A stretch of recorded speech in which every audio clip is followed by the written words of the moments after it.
A very warm welcome to this edition of Breeding to Win. Tonight we feature part 2 of Racing in Paradise. Part 1 very well received last week, and we look forward to bringing you parts 2, 3 and 4. Julie Alexander is going to be in the Joburg studio. She's going to be taking you through the remainder of the show. Great show, some stallion news, and obviously we also bring you foal of the week. But right up, we're going to start with our second part of Racing in Paradise.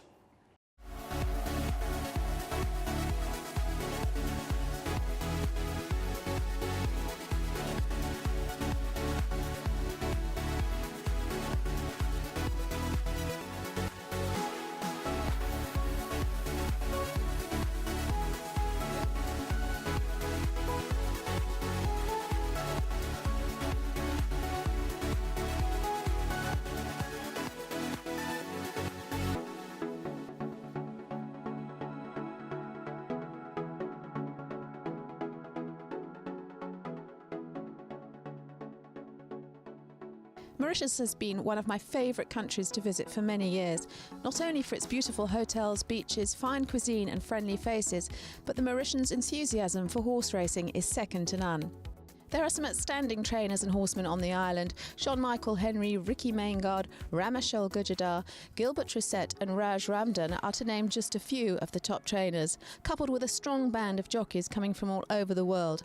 South Africa have a strong hand in Robbie Frad, JP van der Merwe, Egan Steyn, while French jockey Cedric Surgeon has also been riding on the island for some time and is a popular friendly face.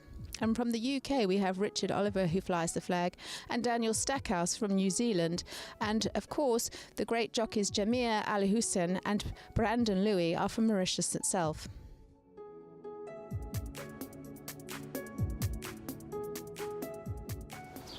Jockey JP van der Merwe is from South Africa and he's been here for his first season in Mauritius. JP, your first season here, and it's been going well. Yeah, very good. You've had some really good rides and some great successes.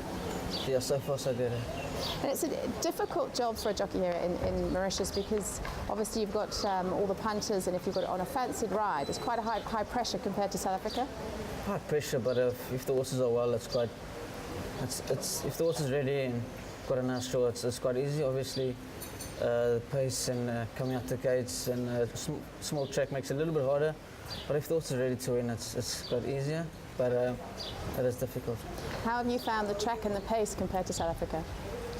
It's very similar. Just a lot of scrumming in a race. You come out the gates and everyone chases for the lead or to get a position. And as soon as everyone get a position, and they bring the pace right back. And if you've got nice skate speed, it's okay. If you can get there, it's okay. But if you come out a bit sluggish, you're in trouble. But otherwise, not bad. And is there any sort of rides that have stood out for you this season? Obviously, my main two is Hard Day's Night and Nottingham. It's our two big boys of the stable, and they're the ones that's been the main reason I'm here. And we certainly get some really good horses from South Africa racing here. Yes, definitely got a few nice younger ones that'll especially coming up. Like I'll mention Uza. He took a while to break his maiden, but he put him in the tough races, and then he'll go close to the top. It's bang in the middle of the main season here, and the atmosphere is just absolutely fantastic. We were racing on Saturday, and the crowds and everything. It must be quite rewarding for you because the crowds are much smaller in South Africa. Yes, definitely. It's quite nice riding the bigger crowd. Obviously, it depends what the crowd is shouting though. If they're shouting "Go home," it breaks you down a little bit. But otherwise, it's quite good. The atmosphere is nice and cheering. It was unbelievable when the favourite won the Maiden Cup on Saturday. I've never heard a crowd cheer like that. Obviously, I was trying to beat the favourite. That didn't happen, but hopefully I can come back next season. And life on the island, it must be pretty good. Once you finished work in the morning, you get some time to yourself and enjoy the luxuries of Mauritius. Life was very good, yeah. Racing once a week, start track at 5 o'clock, finish at around 7ish, get back home 8. After that, you're literally done for the day, so you can do whatever. You can go to the pool, go to the beach.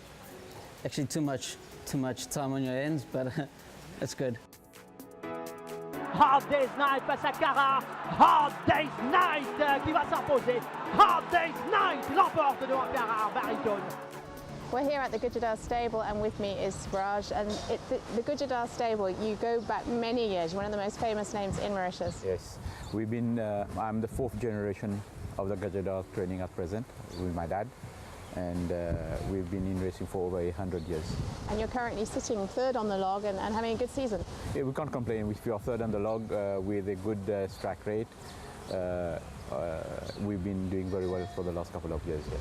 I love coming here racing. It's a fantastic atmosphere, and you've got a lot of our horses from South Africa. Yeah, that's our main market, you know. That's where we usually go and get our horses. We have some good friends there in the name of Grant North who helps us a lot to pick up some horses, and he's done a good job for us for the time being. And you've got a nice band of owners? Yes, owners are very, very important here because the cost is quite expensive to maintain a horse, like anywhere else in the world, and we've been very lucky. The horses are performing and the owners are happy. Rock and Jollies termine à l'extérieur, la vitesse du vent. Arctic Flyer à l'intérieur, Eddie McGinchuk. Mais Rock and Jollies fait la différence devant. Ricky, you've been a successful racehorse trainer in South Africa, and you're back here in Mauritius and doing very, very well by all accounts. Well, I've had a good time, you know, I've had good horses, and racing is quite exciting here, very competitive, and I've been fortunate, you know what it's like, you get good horses and they don't get hurt and things go well and you can win the decent races. So it's been very nice, yes. And this is your base, you've got a good stable here in the city next to the course. Yes, you know, we've got possibly the best yard in the country. Everything is controlled by the Mauritius Turf Club, and they allocate stables to the different trainers. There's about 14 of us here. And I must say I'm fortunate to have had to wait for a while to get what is, I would say, the best yard here. You know, so I'm very pleased about it. And seeing the way things work this morning, we've watched some horses work, it all runs very smoothly. Your yard is right here, the track is just across the road, and everything runs like clockwork. Yes, it's very different to what it is in South Africa or other parts of the world. A bit like Hong Kong, I would say, or Singapore. And the track is a sharp track. It's a bit small. The facilities are not what they are at Chantilly or in Newmarket in England, of course, but they're adequate enough, and I think you've got to adapt to it and keep the horses a little bit fresh, and they do well, you know. And as I said, you did really well in South Africa as well, but it's quite amazing coming racing here on Saturday. The crowds and the atmosphere here is quite phenomenal. Yes, racing is a national sport in Mauritius. You know, everybody, most of the Mauritians think about racing. There's about 6 different specialized magazines like Computer Forum in South Africa, and it's followed by everybody, very competitive, a lot of betting, a lot of gambling. Mauritians are big gamblers, I would say. They love to have a bet, and yeah, it works out nicely. There's very good horses here at the moment. Enad was a champion stayer in South Africa. He's an exceptional horse. We're very fortunate to have this caliber of horse racing here. For example, horses like Table Bay and so on. You don't find many of them around. You've got a good string yourself at the moment? Well, our horses are a bit old. They're not as competitive as we'd like them to be, but I must say we've made an effort, and we've just purchased 6 horses in South Africa, young horses with potential, so I'm looking forward to next season and be a bit more competitive than I'm right now, especially in the big races. Yeah. In Your Dreams, Bono ou In Your Dreams, Bono qui résiste à In Your Dreams, Bono l'emporte devant In Your Dreams ensuite. Simon, you rode in Mauritius for many years before you became a trainer. That must have been a great lifestyle. Yeah, I came here the first time in '87 for Guy Fock, and I arrived Maiden Cup Day in '87, and I stayed 9 weeks and fell in love with a girl, got married, went back to Australia, and I was in Asia for about 9 years, and came back here when I was 33. And had 5 years off, and then went back to work and started riding again, and rode right up until 7 years ago, and then became an assistant trainer to Bud Gajadar, Patrick Mervyn, and then applied for my trainer's license and got my own stable. That's fantastic, and you've got a good band of Mauritian owners. Yeah, they're all Mauritian owners. The Mauritians just love their racing, so they all love to have a share in a horse. I saw some of your horses going onto the track this morning. The conditions look good out there. It looks like a fair track. Yeah, when we get a little bit of rain, it's a beautiful track. When we get a lot of rain, it gets a bit dodgy, but this morning we had rain last night. It's perfect. Gets them nice and fit. It's a bit of an incline there. Yeah, it's deceiving actually that from the 600 to the 1200, it's a 1.5 story building. So it sometimes takes jockeys a little bit of time to get used to this track if they use them up too much early in the early stages. They fade at the finish. So once the jockeys learn how to ride this track, you don't do so much early, so you've got something to finish. And I love to see people still dressing up for the races and looking so wonderful. It really is a sport of kings, and they've kept it up here in Mauritius. It's the colonial comes back into it, and everybody loves frocking up. My wife loves frocking up. She has a hat on every weekend, and I love wearing a suit, and the owners do. It's one part of the week where they can frock up and feel very special. Mais Giles Tiger se démarque tranquillement de ses rivaux. Aucun problème pour Giles Tiger qui s'impose.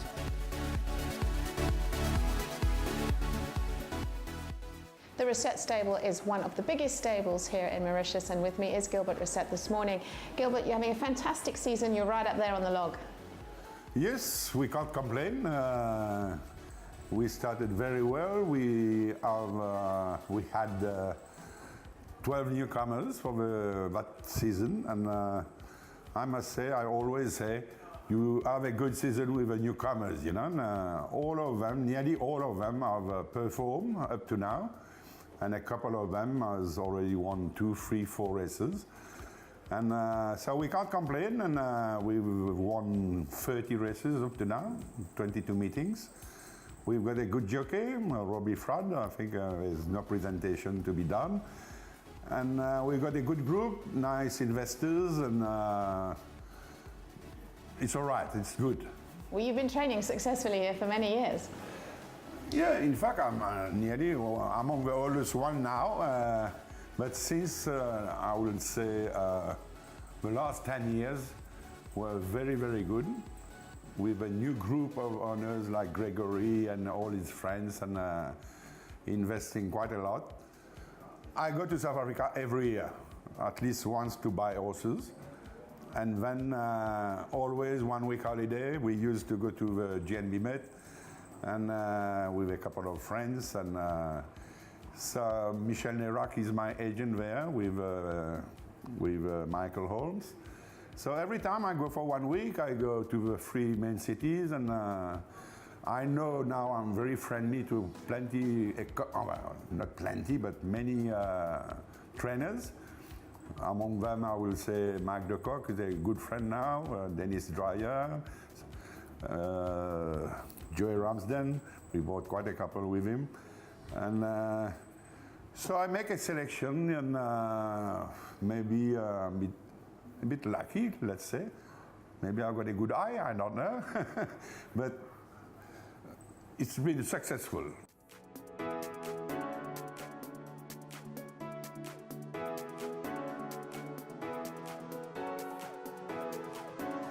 Gregory, you're one of the most successful racehorse owners here on the island, and you're doing really, really well this season.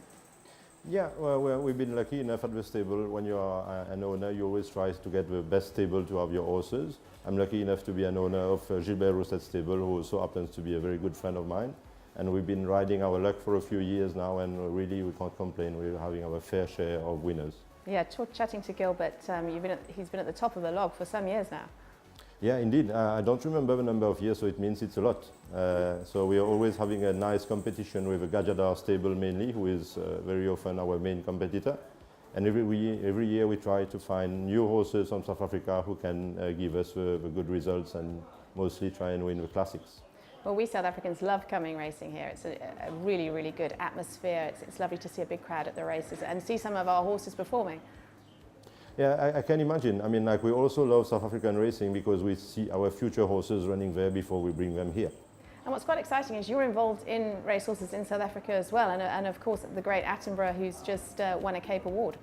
Yeah, indeed, it was like really much more than we expected. In fact, when we were offered a share in the horse, we really thought, we were told he would be running Group 1 on GNB Met's Day, or Sun Met's Day.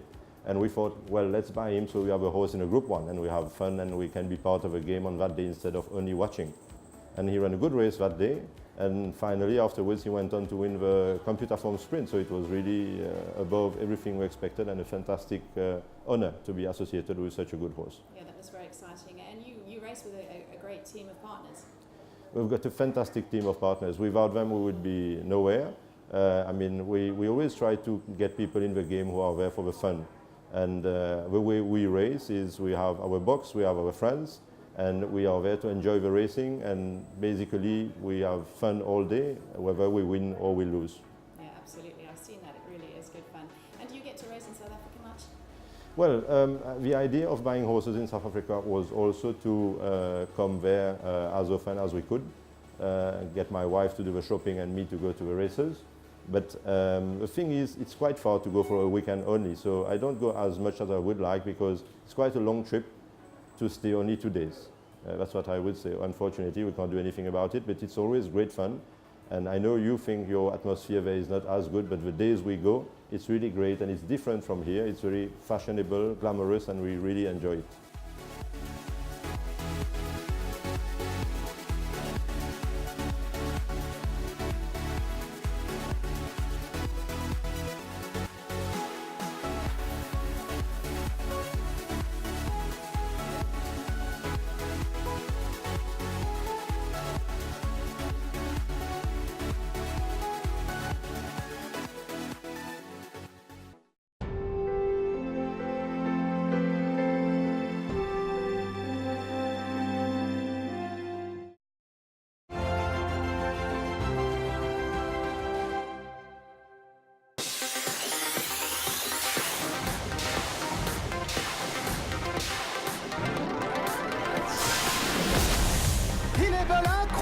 Ici, la police qui va enlever l'arc de triomphe. 5e victoire dans la course pour Frankie Lettori.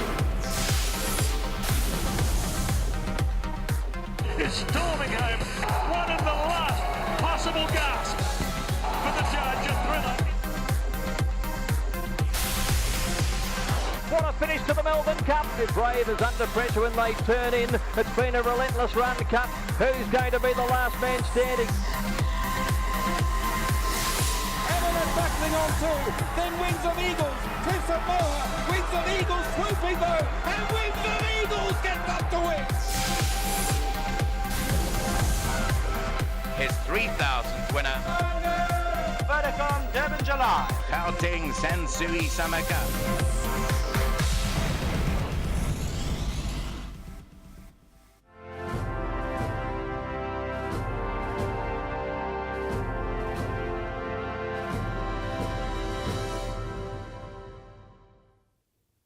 The Racing Association was formed in 1997, and for the past 10 years, Larry Weinstein has been at the helm of the RA. It's my pleasure to welcome Larry Weinstein to the Breeding to Win show. Larry, thank you very much for joining us and for your time. Julie, let me just talk about the 10 years. For the first 4 years of my association with the Racing Association, I was chairman. Mm-hmm. I was voted in as chairman, and then because of transformation, we then looked for a suitable candidate, which we found in William Nseli, and I stepped down as the chairman, and we appointed William as the chairman, mm-hmm. and I stood down from the Racing Association. And then I stood as a director, of which I then resigned once the board asked me to stay on and fulfill the role as CEO, because Clyde, who was doing the role before, was approached by Pumalela to go and work for them.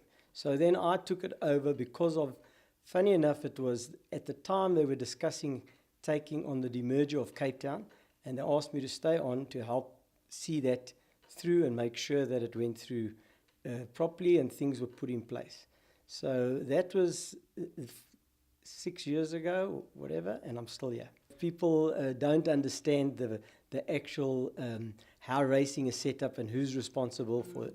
And because of the name, it's confusing. Everybody thinks the Racing Association runs racing in South Africa, and it doesn't. You know, we represent the owners and the members that have joined the Racing Association. And the one thing, not everyone has to be a member. They're not forced to be a member. And so people that join the RA, we try and fulfill a role where, as a member, there are certain, I wouldn't say there's certain things that you benefit from being a member, because otherwise, why would you want to be a member? But a member has to be a colour holder. You have to own, obviously, horses. Well, that's the difference between the Racing Association, which fulfills a role within Phumelela country, and that's what it was set out to do when the demerger took place in 1997.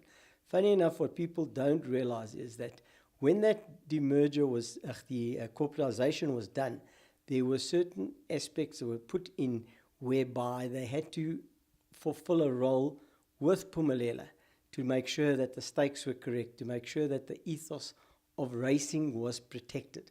And that's really the role that the RA plays. And everyone thinks, well, the RA, if something's wrong with the tracks and that, the RA should get involved. We do, because it concerns our members, but it concerns every owner. So we do it for everybody, not just for RA members. So whatever benefits and things we actually able to correct or make sure that the stakes are going up, or make sure that the distribution of stakes is done, is for all owners, not just for RA members. Yes, sure, there is that RA bonus that we give to members, because we try to incentivize people, give them something to be a member that's different. The facilities where they can come and eat in, to give them something that's different, because otherwise, as we say, and I've got to say this, Judy, the membership fee for an RA member is 1,400 Rand. I mean, it's not like you go to a golf club and it's costing you thousands, but it's based on similar like a golf club membership. But we are there to protect the ethos and make sure that the owners are looked after in racing, to a point where we can get to, which people don't realize. There's only certain things that we have control over, and certain things we can change. Certain things, it's out of our control. And Phumelela running a business, as Gold Circle run a business, and if everybody interfered in the business every day, I mean, it's very difficult. But that's basically the role of the RA, is to protect the ethos of the sport of horse racing. What is the difference between the Racing Association and the National Horse Racing Authority, formerly known as the Jockey Club? Well, the National Horse Racing Authority, as we knew it in the early days, was the Jockey Club. And the National Horse Racing Authority is the regulator. They issue the licenses. They make sure that the integrity of racing is upheld, because, as you know, where the money is involved, there's always going to be the question, is it straight, is it this? That's their job, to actually ensure that the integrity is upheld and that racing is regulated by them. And not to say that they put on that they worry about the stakes and that's got nothing to do with them. They look at, there's a book of rules they've got, and make sure that licensed officials, owners, jockeys, trainers, stay true to those rules and make sure racing continues within the framework of those rules. And anybody steps out, they are there to make sure that they take care of it. So it all sounds very simple, Larry, but obviously you've got a board that you obviously have to appoint every so often. How does that work? How does the committees work within the Racing Association and the boards? Julie, I've got to say, to people that have been in the game for ages, racing is very confusing, because you have all these different brands, and people look at it and say, well, you've got the NHA, you've got Phumelela, you've got the RA, you've got Kenilworth Racing, you've got Gold Circle, and within Gold Circle they have an owner's body. Kenilworth Racing used to have the Western Cape members, so it's very, very confusing. Whereas when you look at internationally, it's quite simple. There's people, the confusion comes in because Phumelela have the license to run the betting and to run the racing. Whereas in other jurisdictions, they either run the racing and somebody else runs the betting. So that's where this all starts getting a little bit confusing, because that's what the problem is. And not that I'm saying it's a bad thing or good thing. I mean, when you look at what Phumelela has done over the last years, and people say, oh, but Phumelela just worry about the stakeholders. The most fundamental thing that people don't realize, The RA with the trust, together with the shares they hold, and just let me just touch on that. The trust was put in place to be the custodian of the 35% that was given right in the beginning with the corporatization of Phumelela, was given to the RA in lieu of racetracks, in lieu of the totes, and all of that was given to Phumelela because they had nothing. And for that, they got 35%. The Phumelela owners' bodies, Germiston, Newmarket, Vaal, they got given that shareholding, and that shareholding was put into the Racing Association, which had to have a trust formed, which the RA nominate 5 trustees, and SASCOC nominate another 2. So the trust is made up of 7 trustees, and they ensure that those shares are held and not just sold to the detriment of the sport. Tell us about the process of appointing a board and the committee and the upcoming elections. Well, the process is a board is, first of all, I report to the board. Okay. And it's, people think that I make all the decisions and I've got a wand and whatever I say goes. That is not true. We have regular board meetings. We have a board, when I say regular, every quarter we have a board meeting. Anything that is put in place, I have a certain level of authority, but after that, I have to get the board's approval. I can't just do things on my own. So that is, first of all, the first one of the misnomers that people feel that as the Racing Association, it's my self-domain, which it isn't. It really isn't. Then you have a board that's elected by the members. And anyone can stand. If you're a member and you've got colours and you're a colour holder, you can nominate and people vote. The democracy is there. We don't say we don't want this one or that one. Whoever gets onto the board will then sit on the national board. You also have regional boards, which then help run racing regionally. But obviously, all the big decisions and everything is made at the national board. The provincial or the divisional RA boards have representation on the national board. So whoever's the chairman in the province or region has a seat at that board. So then they do have a say in what goes on. Albeit they feel maybe they don't have enough say, but from a financial point of view, the financial side of it, everything is run from head office, from a financial, what happens, the money, where the money goes to. But the board votes on it at meetings. They are told about it, and they decide whether it's a good idea or not. Not just me, everybody has a say, and that's where we come up with ways and means to hopefully make owners feel that they want to stay in the game. So with regard to the new elections, do guys stand down? Is there a certain period that they only can stand for or be on the board for? There is a process where people can stand for 6 years, but what happens every year, 2 directors have to stand, whether they've been on there on a rotation basis. So there's an opportunity for other people to come on. So they stand and get re-elected, or they then get they say that they standing for election, but they are available to stay on. Then if they get the votes, they stay on. And so that's how the process works, where members vote for directors to sit on the board. And every year you'd have 2 directors standing down to be re-elected or not. That's how the process works, and it works the same in the regions. So when will you be announcing your new board, Larry? Well, the board, when we say new board, there's 2 people that are standing down. Peter Naidu has served this board he served it for 6 years, then he stood down, and you're able to come back. He came back, and he's been a very, very good person to have on the board. This time he stands down, and he's done his term.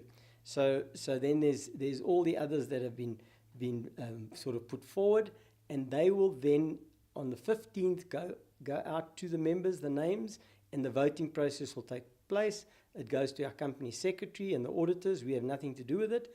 And then once they get in all the results, they will then come to they will send us the outcome, and it gets announced at the AGMs on December, well, the national AGM on December the 11th, and then whenever the Cape Town AGM is, which will be on the same day this year, together, then they get announced the new ones.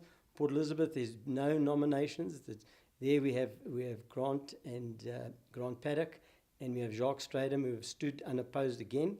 It just shows you that there are people that feel it's a thankless job, and everybody shouts and screams, but when it comes time for somebody to stand up, they don't stand up. It's easy to throw the stones, but we welcome anyone who wants to be on the board, that has the interest of racing at heart, to stand up and be elected and contribute and do something. You know, so that's where we are, Julie.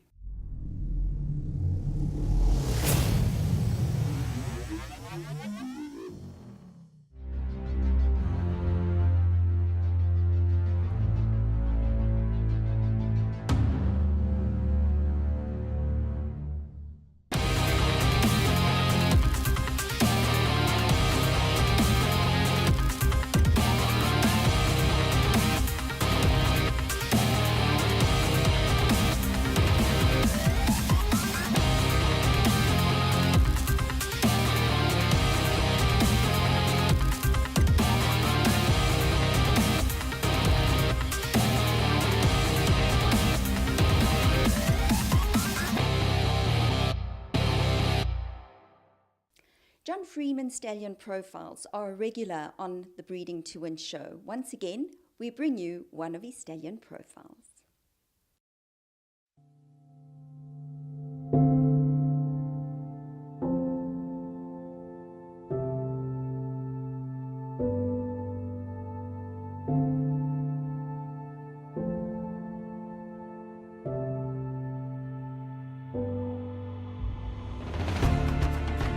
With a length advantage over Riven. Singapore Sling, nothing I like more. Picking up speed down near the rail. Singapore Sling, he wants vengeance for defeat in the Classic Mile. Race to a narrow lead from the Golden Age. Singapore Sling careering away with the Classic Cup.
The Grade 3 Matcham Stakes has become a launching pad for the Cape summer season.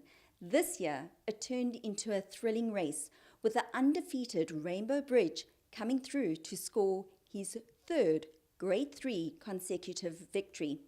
Andrew Bond was at Durbanville and brings us this report.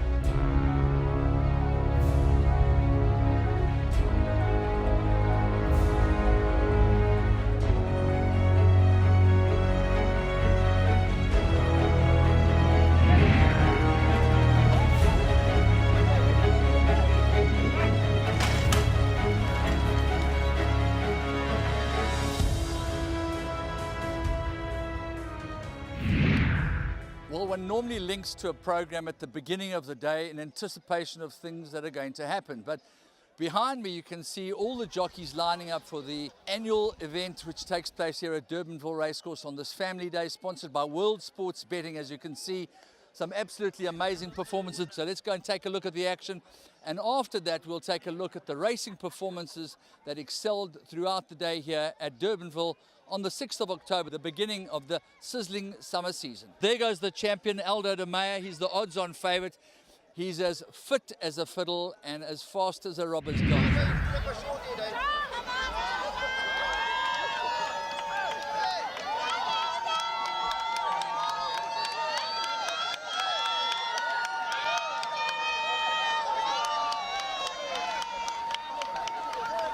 Casimir comes at One World as they come inside the final 300.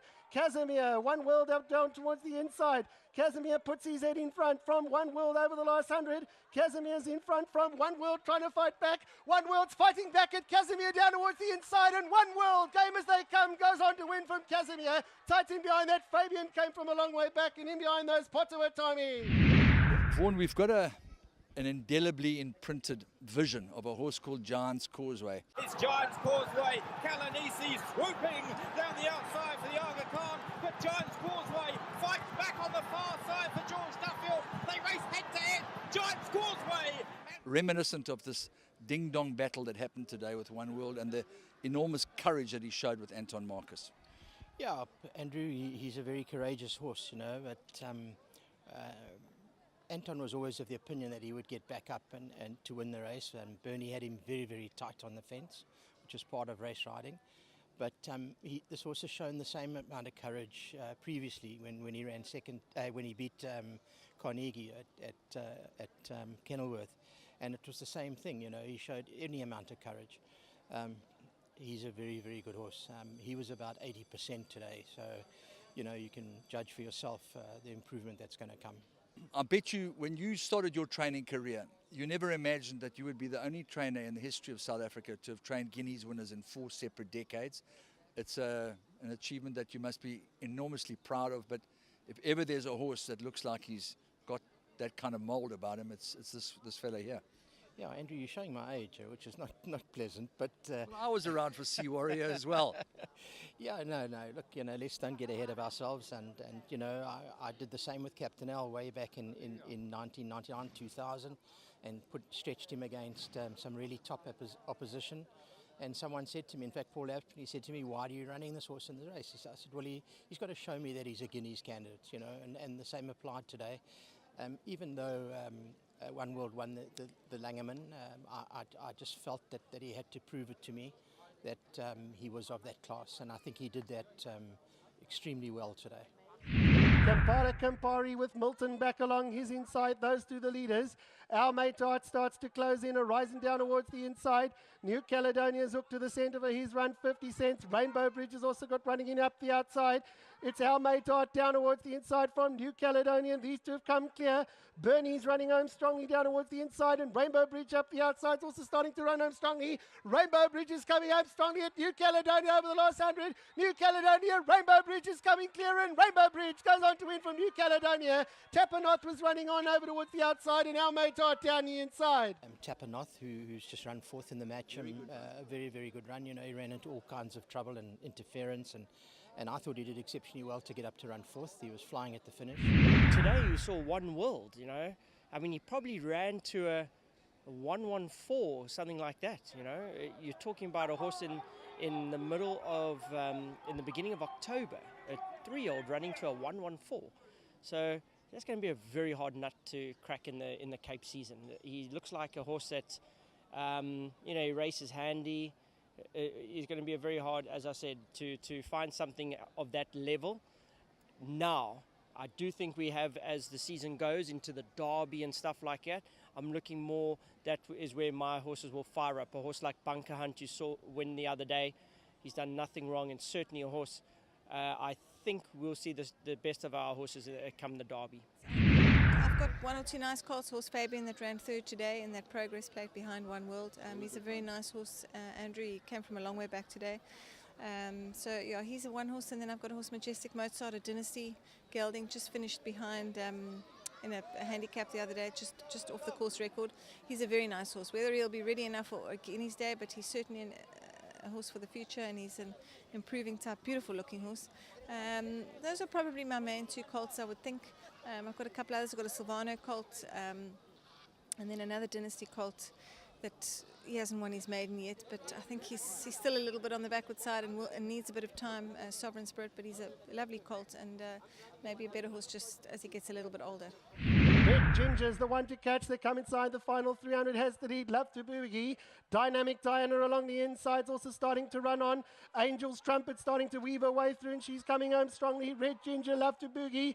Angel's Trumpet back along the insides, coming home strongly. Love to Boogie's in front. Angel's Trumpet up on the outside, also flying. Good Time Girl between runs, going to be close. Love to Boogie gets up to win it. Flying Miss Catlin for Minor Money, and behind that Good Time Girl, a wall of them for Minor Money. When you come to the races and you see the fruits of your endeavors rolling down to the start, it must give you an enormous thrill to see horses, whether they are Futura or Marinaresco or Give Me the Green Light, whatever. It must give you great pleasure. You know what, you can roll them off. Snow Dance, Marinaresco, Capo North, it doesn't matter. Beach Beauty, you know, at the end of the day, even if it's a first time maiden juvenile, to have them out here and to see them striding out nicely, then you know that you've kind of like more or less done your job well. And that's what it's all about. You know, my job as a farrier is not to make horses run faster. It's to keep them sound so that the combination of trainer, jockey, groom, vet, and everybody else involved, we're all part of the same chain. And any weakness in that chain is when you start to have problems. And that's what it's about.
Time to feature Foal of the Week, and boy, aren't these foals just so cute. Well, this week, this one comes from Sugar Hill Stables. Doug Campbell, he certainly knows how to do a good job with the training and the breeding side. He's by the champion sire, Cape Town Noir, out of the mare, Take Me Home.